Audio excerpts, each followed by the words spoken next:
Nandito na tayo mga kapaps eh.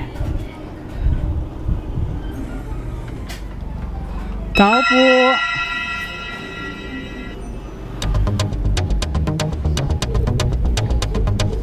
Kaya tayo nito.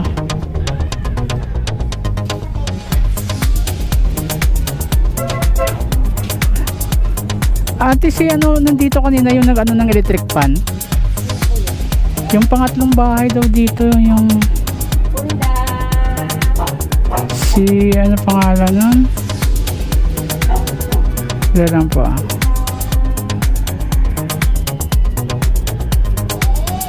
Ito po oh, si ate.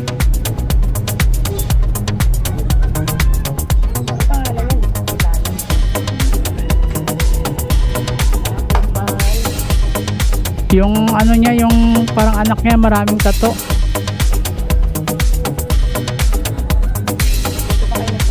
Oo, kinuha ko yung electric pa niya, ipinabalik ni madam. Pinabalik kanina eh.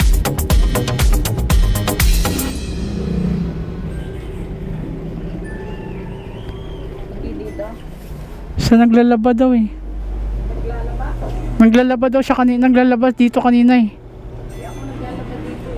Ha? Yung isa? Baka dito. Oo, baka dyan siguro. Oh, isa, dalawa. Ayun sa may washing. Ay, sa washing.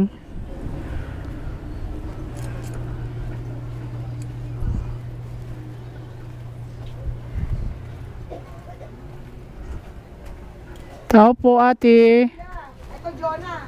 Ay, Jonah, ito na. pinabalik na po. Binayaran niya lahat sa inyo. Hindi po. Ang kukunin ko daw yung inabuno ko dito. Oo, pero titingnan ko po muna. Ang ina nila. Jefferson! Ano nangyari dito? Parang ako pa naipit nito. Ano nangyari? Ha?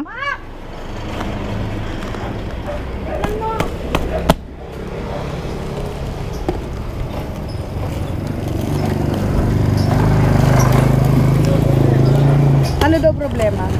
Hindi nga sila marunong magkabit yan, ma'am. Wala daw Hindi mga... pala sila marunong. Binayaran ka? Binayaran lang ako ng ano po, ng shipping fee. Ano nila, store ko sila. Pero binantayan mo, wala namang kinuha ng bag part. Wala naman po. Wala naman sila yun ano. At tignan mo yung ano, yung part. Boss, okay lang, kunin ko lang yung number mo. Baka kasi may mawalang part. Kasi ikaw lang naman nakakaalam ng bahay nila. O, sige po. Oh. At saka wala naman mga part. Naman siguro dyan sa... Oh, may ano naman ako na ano eh. Sa amin naman kasi walang problema. Oh, yeah. Kunin ko lang. Yung pambayad kayo, yung pera nito.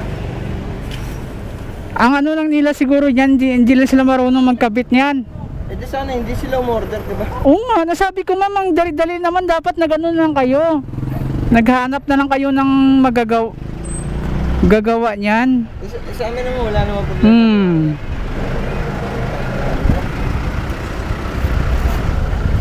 Ay, tinatawagan ko ay sagutin eh. Ah, sila doon. Tinatawagan ko.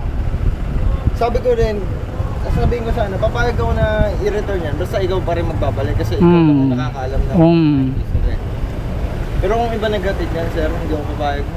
Oo, kasi ano na yun eh. Hindi, kunin mo na lang yung number ni Kuya.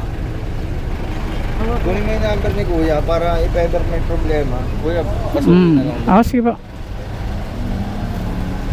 Kaya lang kami aasa kapag may nawalang part dito. Oh, sige po. Wala naman sila inano na ano. Binalik naman nila lahat. Hindi, yung ano lang, in case of emergency lang. Kasi, siyempre, kami nagne-negosyo lang din. Mahirap kasi. Sabi ko nga panalo na po kayo niyan sa 1,000 nga eh. 2K yun? Panalo na po kayo niyan kasi ang ano niya, walang magkakabit ba ang iniisip niya, siguro ganon. Tanga siya. Nakita niya yan eh, binidyo namin. Oo nga eh. Pagkabukas namin ng karton eh, number mo. 0995 Ay, 0995 5 453 0142. Yun. Ano na lang, lalamove, ilagay. Lalamog na lang. Kuya, pasensya na. Sige, okay lang po. Pero binayaran ka na. Binayaran ako, pero hindi naman ako payag pag hindi nila binayaran kasi silang may ano eh. Sila may order na. Order niyan eh. Kaya nga, pag ito nagka-ano na. Sabi ko ma'am, buti kung ibabalik nila ni ma'am doon din sa kabila, napayag sila. Hindi nga nila kami inausap na eh. Oo. Kasi ano na yan eh. Na-order nyo na po yan eh. Oo nga.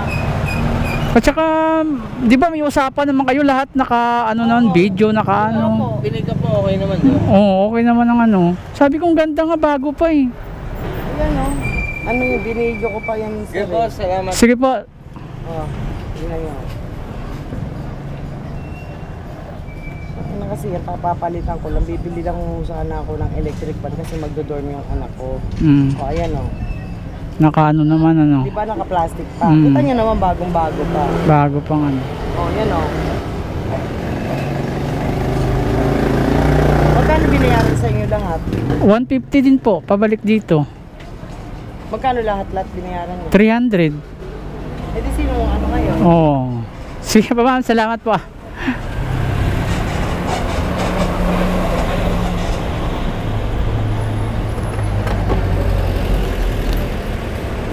Okay mga papsim, buti na ibalik sa atin yung 1,000. Mabait naman sila eh.